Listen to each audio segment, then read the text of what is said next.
काला साया। यूं तो बनारस घाट अपनी खूबसूरती के लिए बहुत प्रचलित है, पर घाट के किनारे कई राज लिए बैठे हैं।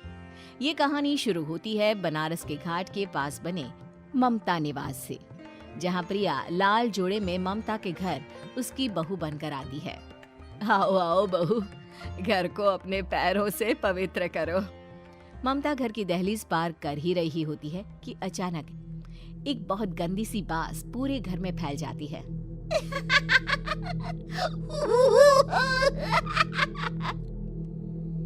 ये बदबू और ये आवाजें, ये कौन हंस रहा है माँ? अब ये पड़ोसी ना हमारे थोड़े अलग से है। कहाँ हम शाकाहारी और ये मांस मच्छी खाने वाले।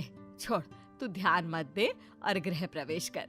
और हाँ बहू, अपनी सास की एक बात हमेशा याद रखना, इन पड़ोसियों से तो कभी बात नहीं करेगी। अच्छे लोग नहीं है ये। अपनी सास की ये बात मानेगी ना बेटा?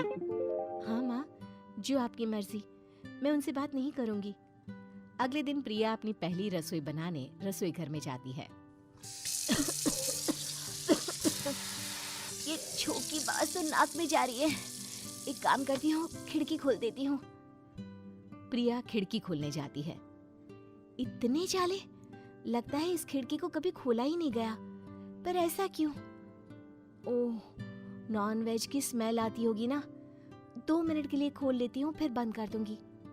प्रिया खिड़की खोलती है। खिड़की खोलते ही उसकी नजर सामने वाले घर की खिड़की पर पड़ती है, जहाँ एक लड़की खड़ी होती है, हाथों में मेहंदी, लाल रंग की साड़ी, बिल्कुल सजी धजी, मानो प्रिया की तरह ही वो भी नई नवेली बहू हो। वो प्रिया को देखकर मुस्कुराती है। हे भगवान, माँ ने तो इनसे बात करने को मना किया था। प्रिया फौरन ही खिड़की बंद कर देती है और तवे पर चढ़े रोटी की ओर देखने लगती है, पर वहाँ रोटी न होकर मछली पड़ी होती है। ये क्या? पहली ही रसोई में इतनी बड़ी गलती। हे भगवान, अब मैं क्या करूं? प्रिया बहुत डर जाती है और फौरन रसोई की सफाई करने और फिर सभी के लिए खाना बनाने लग जाती है। जब वो सबको खाना परोसती है, सब तो ठीक है, मैं बेकार में चिंता कर रही थी। हे भगवान, ऐसे ही बस अपनी कृपा बनाए रखना।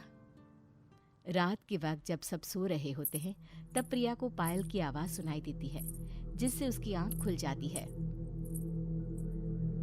ये पायल की आवाज कहाँ से आ रही है? प्रिया उठकर उस आवाज के पीछे छत की सीढ़ियों तक जाती है। तभी उसे बच्चे के रोने की आवाज आती है। प्रिया छत पर जाती है तो क्या देखती है? वही लाल साड़ी वाली लड़की अपनी गोद में एक नवजात बच्चे को घुमा घुमा कर सुला रही है। तभी प्रिया की नजर उसके पेट पर पड़ती है।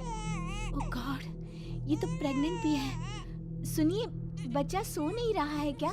मैं कुछ मदद करूं?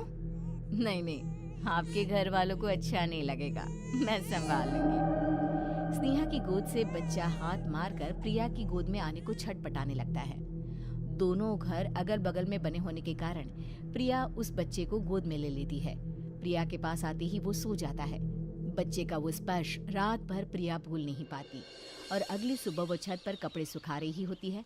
तभी उसे एक औरत इशारा करके बुलाती है। स्नेहा कह रही थी बाबू तुम्हारी गोद में आते ही सो गया। मैं गौरी, स्नेहा की माँ हूँ। बहू, घर आना, बाबू को खिला भी लेना। शाम को जब घर पर कोई नहीं रहता, बच्चे से मिलने के लिए प्रिया छिपकर अपनी पड़ोसन के घर चली जाती है और कुछ देर बच्चे को खिलाकर वापस लौट आती है। इसके कुछ दिन बाद ही प्रिया को पता चलता है कि वो माँ बनने वाली है। ममता की खुशी का ठिकाना नहीं रहता।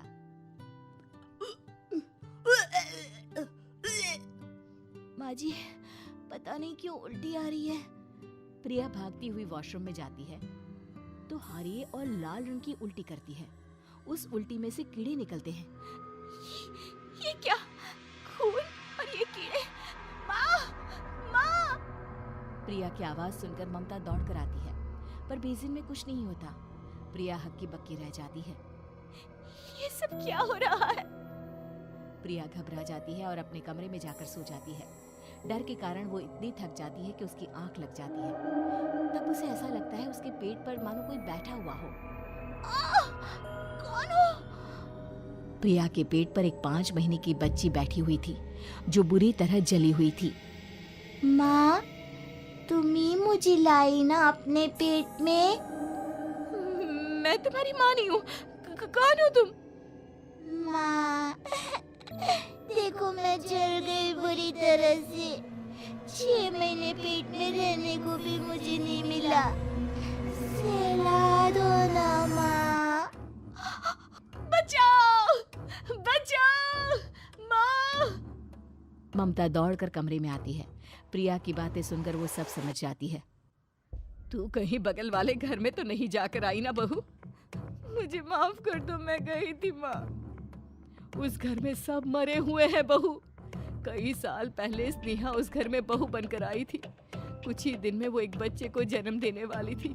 पूरा घर बच्चे के आने की खुशी में खोया था कि एक दिन अचानक उस घर में आग लग गई। सब बुरी तरह जलकर मर गए। गौरी आज भी दादी बनने का इंतजार कर रही है और इसीलिए स्नेहा ने अपना अजन्मा बच्चा तुम्हारी कोख में डाल दिया।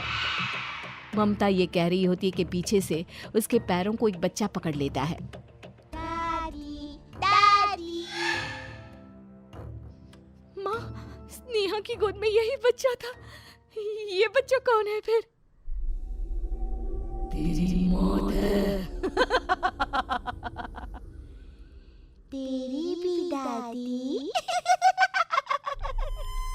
जिस चीज का ममता को डर था वही हो गया। ममता निवास के ऊपर मौत ने चादर बिछा दी थी। प्रिया का पेट ऐसे बढ़ जाता है मानो 9 महीने का हो। 2 हाथ उसके पेट से बाहर निकलते हैं। बहू, संतोष को फोन कर, किसी पंडित जी को बुला बहू। प्रिया का पति भागता हुआ घर आता है। ये तो होना ही था माँ।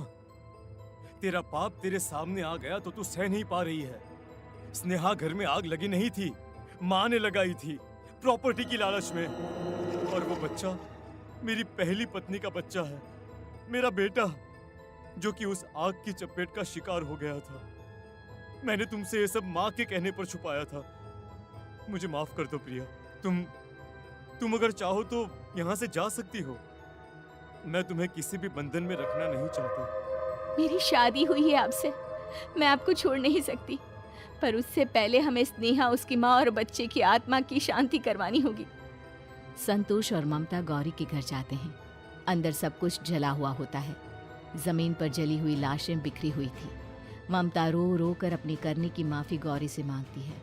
प्रिया स्नेहा के घर वालों का अंतिम संस्कार करवा देती है और ममता निवास फिर से आत्माओं के साए से मुक्त हो जाता है।